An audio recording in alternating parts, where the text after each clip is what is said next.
Welcome everyone, मैं हूं नम्रता सिंह और आज मैं एसिड बेस केमिस्ट्री के में डिस्कस करने वाली हूं। आज हम पढ़ने वाले हैं लुईस कॉन्सेप्ट और लग्स फ्लड के बारे में। अगर आपने स्टार्टिंग के दो कॉन्सेप्ट नहीं देखे हैं तो आपको कहीं स्क्रीन पर लिंक दिख जाएगा, आप वहां से जाकर के पहली वाली वीडियो देख सकते हैं। तो स्टार्ट करते हैं। हमने पहले वीडियोस में देख रखा है, अगर आपको ना समझ आए तो देख लीजिएगा।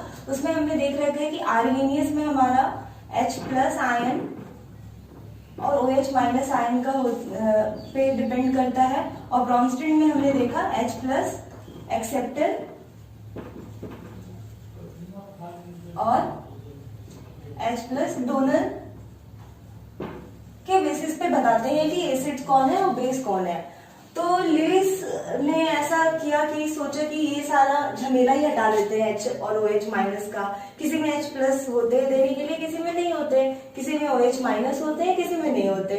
तो उन्होंने सोचा सारा झमेला ही हटा देते हैं। तो इन्होंने बात किया इलेक्ट्रॉन पेयर का, इलेक्ट्रॉन पेयर डोनर और एक्सेप्टर के बारे में। उसके बेसिस पे हम डिसाइड करेंगे कि कौन एसिड है और कौन बेस है। तो जो हमारा इलेक्ट्रॉन पेयर डोनेट करेगा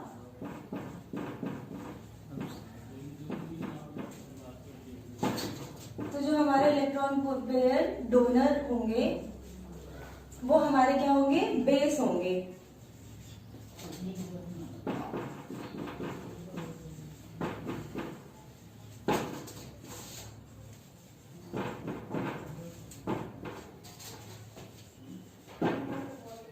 और जो हमारे इलेक्ट्रॉन पेयर एक्सेप्टर होंगे वो हमारे क्या होंगे, एसिड। हम इसे ए से याद भी रख सकते हैं, A for acceptor, A for acid, और जो इसका अपोजिट हो गया वो भाई बेस हो गया।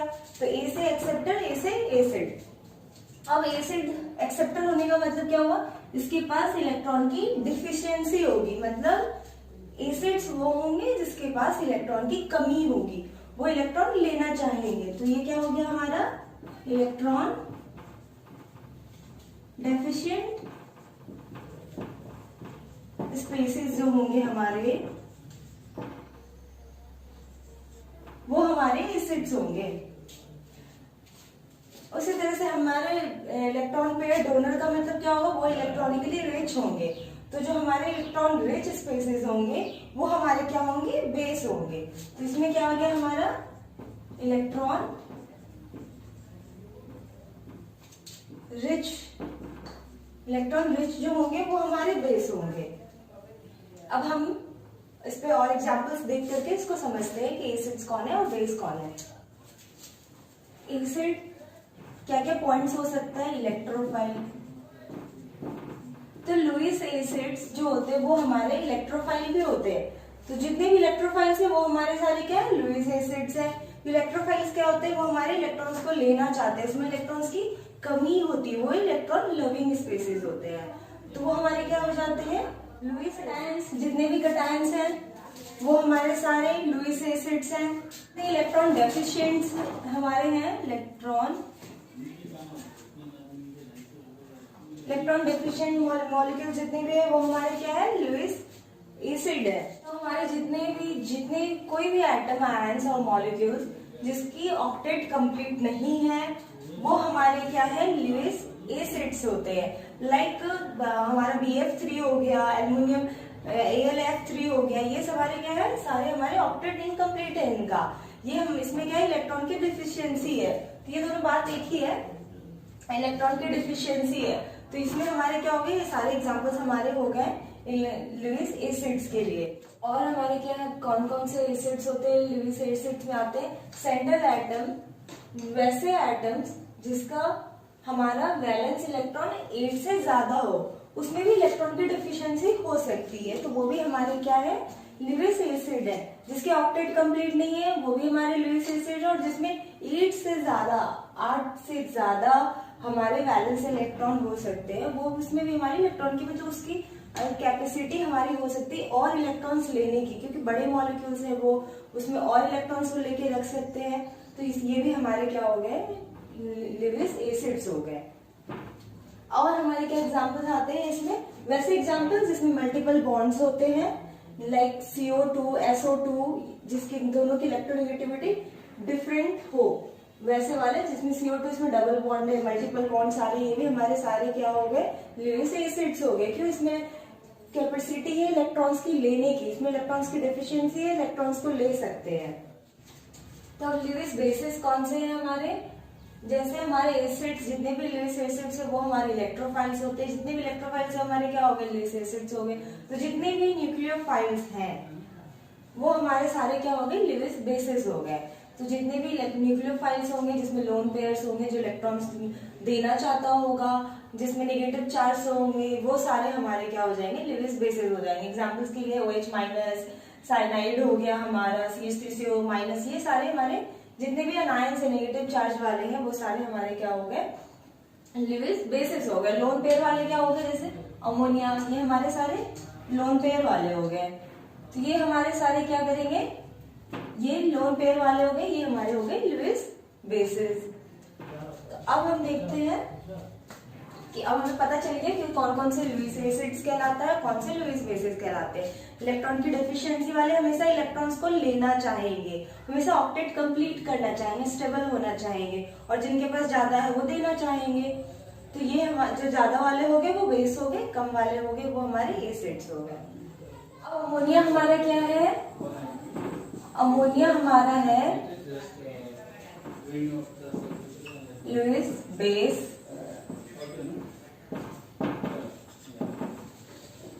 BF3 ये हमारा क्या है, लुईस एसिड्स है। तो अमोनिया के पास क्या है, लोन पेयर इलेक्ट्रॉन, अमोनिया के पास क्या है, लोन पेयर है, इलेक्ट्रॉन्स है इसके पास। और BF3 के पास क्या है, वैकेंट ऑर्बिटल्स है। BF3 के पास क्या है, इलेक्ट्रॉन की कमी, इलेक्ट्रॉन डेफिशिएंट, इसके पास एक p वैकेंट ऑर्बिटल्स है। इसका हमारा क्या ऑक्टेट कंप्लीट नहीं है, तो ये ऑक्टेट कंप्लीट करना चाहेगा। तो BF3 का कैसा हो गया, ये हमारा हो गया फ्लोरीन के साथ 3 बॉन्ड बनाया इसने, और इसके पास एक p वैकेंट है, एक खाली p ऑर्बिटल्स है, जिसमें कि इलेक्ट्रॉन्स को लेना चाहेगा, जिससे इसका ऑक्टेट कंप्लीट हो जाएगा। तो ये हमारा क्या है, लुईस एसिड्स है। इसका हमारा वैलेंस इलेक्ट्रॉनिक कॉन्फ़िगरेशन क्या होता है, 1s2 2s2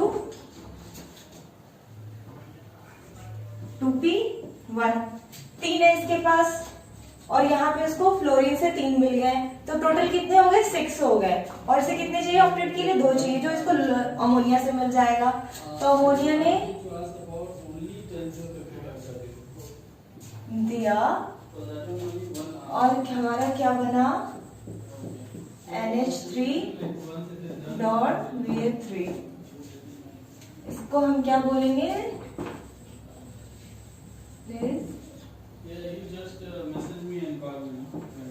एडक्ट। तो ये हमारा क्या लाएगा, लुईस एडक्ट। इसने क्या बनाया, लुईस एसिड बेस एडक्ट बनाया। तो ये हमारा एग्जांपल्स हो गया लुईस एसिड बेस का। इसमें क्या बना, कोवैलेंट कोऑर्डिनेट बॉन्ड बन रहा है।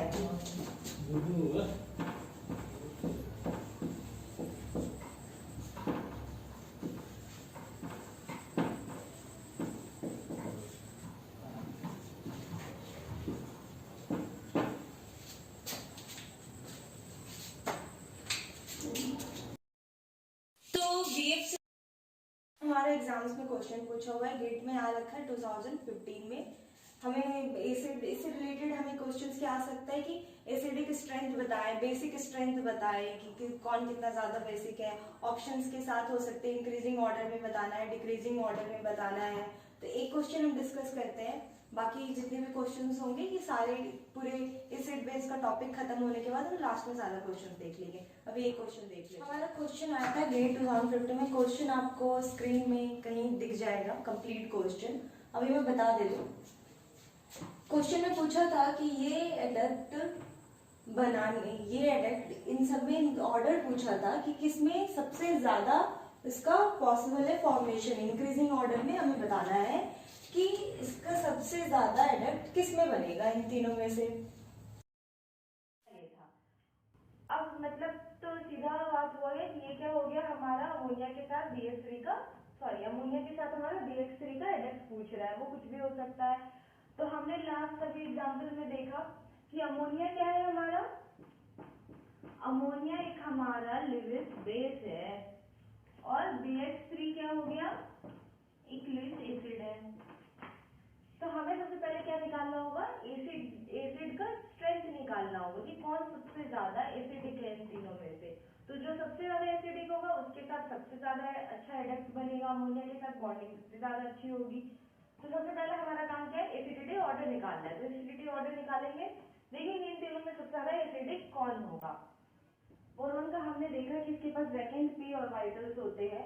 तो सब में बॉन्डिंग क्या बन रही है हमारा, तो हमारा बोरोन और फ्लोरीन के बीच में जो बॉन्डिंग बन रहा है वो है 2 पाई का। यहाँ पे जो बन रहा है वो हमारा है 2 पाई 3 पाई का, और इसमें जो बन रहा है वो हमारा है 2 पाई 4 पाई का। बोरोन का 2 पाई है, ओवरलैपिंग हमारा हो रहा है 2 पाई के बीच, फ्लोरीन के 2 पाई और बोरोन का 2 पाई के बीच में ओवरलैपिंग हो रहा है। तो इस केस में क्या हो रहा है हमारा, बोरोन की 2 पाई और क्लोरीन के 3 पाई के साथ ओवरलैपिंग हो रहा है हमारा। और यहाँ पे क्या हो रहा है हमारा, बोरोन का तो 2 पाई ओवरलैपिंग के लिए वो वैकेंट ऑर्बिटल्स है, और ब्रोमीन का हमारा 4 पाई ऑर्बिटल्स है देने के लिए। ये इसका होमो हो गया है और ये इसका लुमो है। तो हमारा क्या हो रहा है यहाँ पे, ओवरलैपिंग जो हमारा प्रिंसिपल क्वांटम नंबर इनके बीच में काफी डिफरेंस है, तो अच्छी ओवरलैपिंग नहीं होगी। यहाँ पे हमारा क्या है, दोनों ही दो लोग हैं, तो ओवरलैपिंग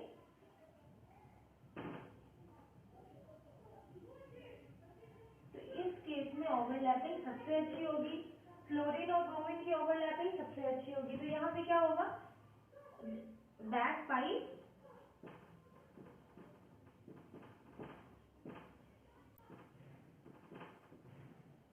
हमारा क्या होगा, बैक पाई बॉन्डिंग होगा, फ्लोरीन और बोरोन के बीच में बैक पाई बॉन्डिंग होगा, इसकी ओवरलैपिंग अच्छी होगी। बैक पाई बॉन्डिंग का मतलब क्या हो गया हमारा, कि पहले तो फ्लोरीन ने दिया, फिर क्योंकि इस दोनों का ओवरलैपिंग जो है सेम ही प्लेन पर है, तो उसका भी प्रिंसिपल क्वांटम नंबर 2, इसका भी प्रिंसिपल क्वांटम नंबर 2, तो बोरोन उसको आसानी से वापस हमारा इलेक्ट्रॉन दे सकता है। इससे क्या होगा, दोनों के बीच में एक पार्शियल पाई बॉन्ड कैरेक्टर आएगा जो इसको और ज्यादा स्टेबल बनाएगा, उसकी वजह से इस पर रेजोनेंस स्ट्रक्चर्स बनेंगे और वो और स्टेबल बनाएगा। तो हर कोई स्टेबल होना चाहता है, तो बोरोन वापस इलेक्ट्रॉन देगा, तो उसको हम बैक पाई बॉन्डिंग बोलते हैं। और इसके बारे में ज्यादा डिटेल में हम अपने आने वाले वीडियोस में पढ़ेंगे ऑर्गेनोमेटालिक में। तो इसके लिए हमारे चैनल को सब्सक्राइब कर लीजिए अगर आपको ये आगे का जानना है। तो अभी इतना ही जानते हैं। तो बैक पाई बॉन्डिंग से क्या होता है, पार्शियल पाई बॉन्ड कैरेक्टर आता है। Partial pi bond character develop होगा, उसकी वजह से हमारा ये स्टेबल होगा। मतलब क्या होगा,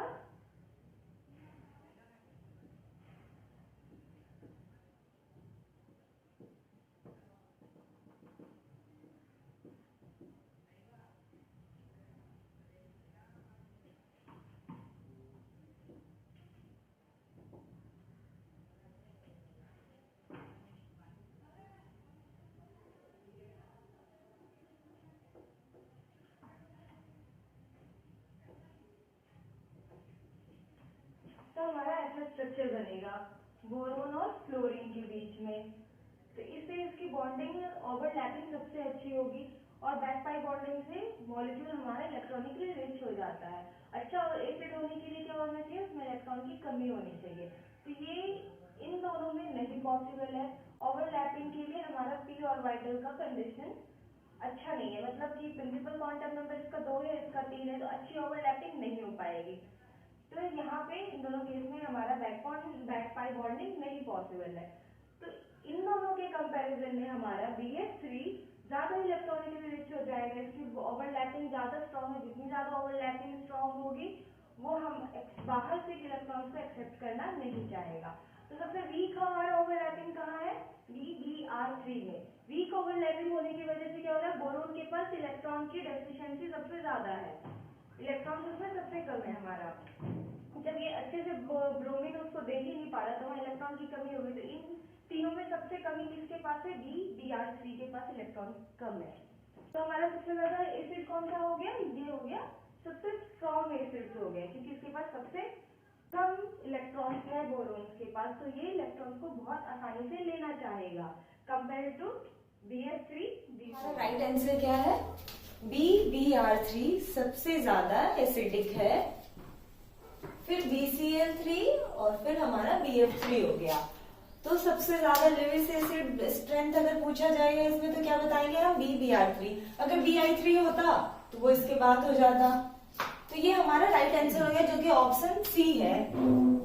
तो आपको जब क्वेश्चन दिखेगा स्क्रीन में तो आप उसमें मैच कर लीजिएगा। तो ऑप्शन सी है हमारा राइट आंसर। तो इसके Br3 में हमारा सबसे ज्यादा अमोनिया के साथ एडक्ट बनेगा। अगर ऐसे ये इस तरीके से पूछा, हो सकता है कि हमारा एसिड का इंक्रीजिंग ऑर्डर ही पूछ देता तो आंसर ये होता, या फिर हमारा सबसे ज्यादा स्ट्रॉन्ग एसिड कौन सा है पूछ सकता था। वैसे तो हमें कभी भी क्या देखना है कि जिसमें सबसे ज्यादा इलेक्ट्रॉन्स की डेफिशिएंसी होगी वो हमारा सबसे ज्यादा स्ट्रॉन्ग एसिड होगा। और सबसे अगर बेसिक स्ट्रेंथ के बारे में पूछेगा तो जो हमारे पास इलेक्ट्रॉन्स रिच सबसे ज्यादा होगा वो हमारा क्या होगा? सबसे स्ट्रॉन्ग बेस होंगे। तो आज के लिए हमारे पास इतना ही। लेविस एसिड बेस हमारा खत्म हो गया इस एग्जाम्पल्स के साथ। इससे रिलेटेड से हम लोग क्वेश्चंस वगैरह सबसे लास्ट वीडियो में देखेंगे जब हमारा एसिड बेस खत्म हो जाएगा तब। तो हमारे पिछले वीडियो देखने के लिए आप लिंक पे जा सकते हैं, पुराना वीडियो इसके स्टार्टिंग का देखने के लिए। और आगे वाले वीडियोस में हम लक्स फ्लड, उसानोविच और सॉल्वेंट सिस्टम के बारे में बात कर रहे हैं। अगर हमारा वीडियो आपको हेल्पफुल लगा हो, समझ में आ रहा हो, पसंद आया हो तो हमारे वीडियो को लाइक करें, सब्सक्राइब करें और इससे रिलेटेड कोई भी डाउट हो तो कमेंट करें। Thank you.